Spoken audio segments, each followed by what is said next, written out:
কেন মারা ব্যাংকে আপনার মাইনে দেবে এমনি এমনি একজনের কাছ থেকে একটা কিস্তি টাকা আদায় করতে পারছেন না? স্যার আমি কি করব বলুন, আমার যার আগেই তো লুকিয়ে পড়ে। ও যার আগে লুকিয়ে পড়ে। আচ্ছা কাস্টমারটা ছেলে না মেয়ে? স্যার মেয়ে স্যার, নাম পূজা মণ্ডল।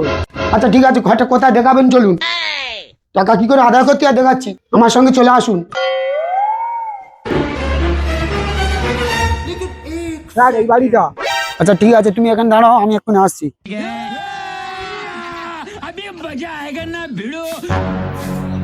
এটা কি পূজা মণ্ডলের বাড়ি? হ্যাঁ হ্যাঁ, কি হয়েছে বলুন। বলছি আপনারই বৌমা ভিডিও বানায় তাই না? হ্যাঁ, আমার বৌমা ভিডিও বানায় তো। আপনি আমার বৌমার ভিডিও দেখেন?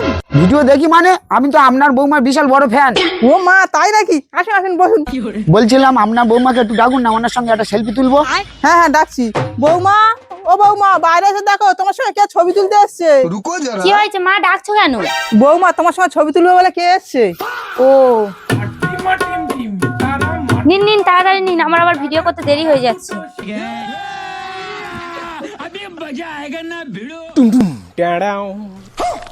আরে এটা তো আমার স্কুটি।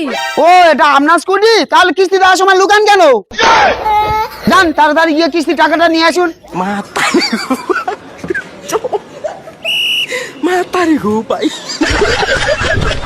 এবার যেন প্রত্যেক মাসে মাসে কিস্তির টাকাটা দিয়ে দেয়। তোমার সবকিছুতে বাড়াবাড়ি তাই না? তোমার খানাটা বিক্রি করে আমার টাকাগুলো দিয়ে দেবে।